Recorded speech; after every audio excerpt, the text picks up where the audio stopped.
Will represent a real circle.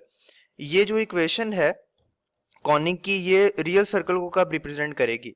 हमारे पास students तीन possibilities होती हैं इस केस में कि अगर एक तो ये है कि g square plus f square minus c greater than zero, अगर ये हो तो मेरे पास सर्कल जो है वो रियल होता है। या g square plus f square minus c is equal to zero हो तो मेरे पास सर्कल पॉइंट सर्कल होता है।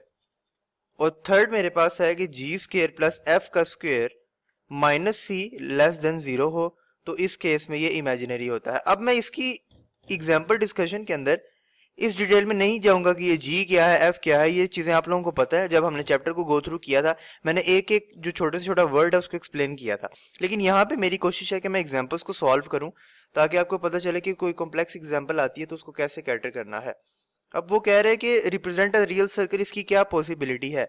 एक तो रियल सर्कल ये है कि ग्रेटर देन जीरो हो, और अब जब इज इक्वल टू जीरो आ जाएगा तो ये पॉइंट सर्कल बन जाएगा। सर्कल इटसेल्फ एक पॉइंट होगा जिसको हम लोग पॉइंट सर्कल कहते हैं, और अगर लेस देन जीरो होगा तो उसको इमेजिनरी कहते हैं।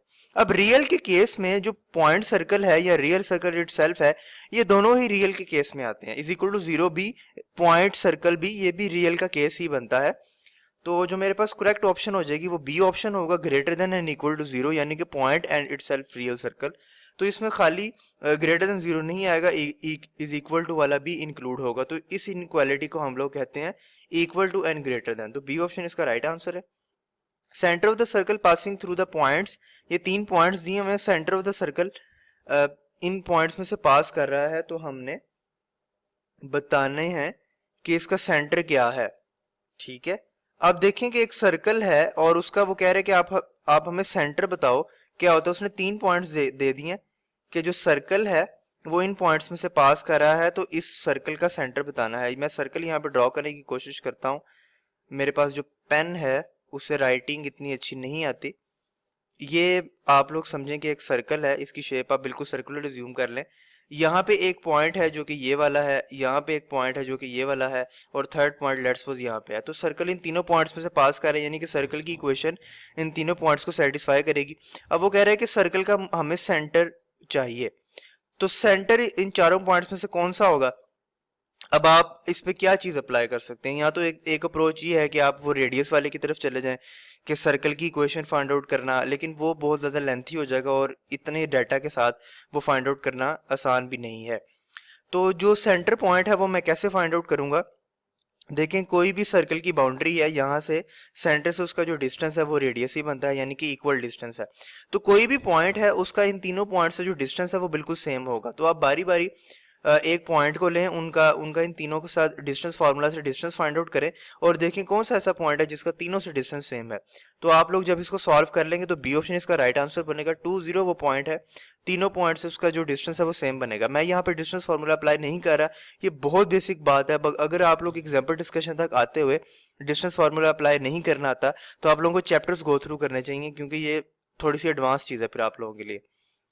द सर्कल, ये सर्कल की इक्वेशन है, ये दोनों सर्कल की इक्वेशन है। अब आपने बताना है कि टच एक्सटर्नली कर रहे हैं, इंटरनली कर रहे हैं, या इंटरसेक्ट एट टू पॉइंट्स और डू नॉट इंटरसेक्ट। मैं जब चैप्टर गो थ्रू कर रहा था मैंने तीन चार आपको पॉसिबिलिटीज बताई थी कि ये टच एक्सटर्नली की क्या पॉसिबिलिटी है, इंटरनली की क्या पॉसिबिलिटी है, इंटरसेक्ट एट टू पॉइंट्स इसकी क्या पॉसिबिलिटी है।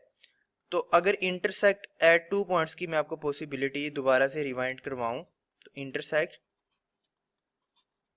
एट टू पॉइंट्स, ठीक है, तो इसकी पॉसिबिलिटी थी कि फर्स्ट का जो सर्कल का जो सेंटर है, सेकंड का सेंटर है, इसका अगर मैं मैग्नीट्यूड लूं तो ये ग्रेटर देन होना चाहिए फर्स्ट सर्कल का रेडियस माइनस सेकंड सर्कल का रेडियस, इसका मैग्नीट्यूड, और ये यहाँ से लेस देन होना चाहिए फर्स्ट सर्कल का रेडियस प्लस सेकंड सर्कल का रेडियस। तो आप इन दोनों इक्वेशंस में से सर्कल को के जो सेंटर है उसको फाइंड आउट करें, रेडियस को फाइंड आउट करें।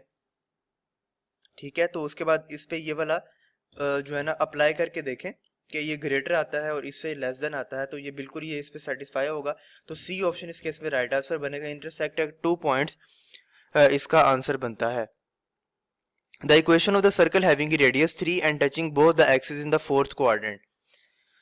सबसे पहले तो आप लोग देख लें कि कौन सी ऐसी इक्वेशन है जिसका रेडियस जो है वो 3 आता है। ठीक है, तो अगर मैं ए वाली ऑप्शन को देखूं, क्योंकि मैंने इसको -2 से डिवाइड करना है, इसको भी मैंने -2 से डिवाइड करना है, तो यहाँ पे 3 और -3 आ जाएगा। ठीक है, रेडियस तो मेरे पास 3 आ गया।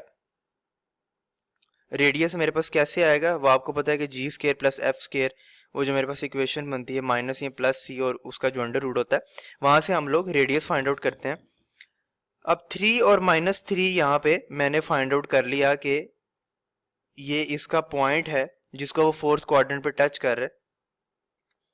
तो ये जो पॉइंट है 3 और -3, ये मैंने सर्कल का सेंटर फाइंड आउट किया है, तो ये फोर्थ क्वाड्रेंट में लाई कर रहा है। तो उसने पहले भी हमें कह दिया कि touching both the axis in the fourth quadrant, तो फोर्थ क्वाड्रेंट में ही वो दोनों एक्सिस को टच कर रहा है, यानी कि यहाँ पे मैंने सर्कल ड्रॉ किया हुआ है। ये जो इसका सेंटर पॉइंट है, ये मैंने सेंटर पॉइंट अभी फाइंड आउट किया है, जिसके कोऑर्डिनेट्स हैं 3 और -3, इस सर्कल का सेंटर पॉइंट। तो ए ऑप्शन इस केस में मेरे पास राइट आंसर होगा। स्टूडेंट्स, हमने कॉनिक सेक्शन की एग्जांपल्स डिस्कशन स्टार्ट की हैं। इसकी एग्जांपल्स डिस्कशन बहुत लेंथी होंगी, काफ़ी वीडियोस मैं इसमें ऐड करूंगा, तो आप लोग इनको समझते जाएं और अपने जो चैप्टर के कॉन्सेप्ट्स उनको मजीद शार्प कर लें।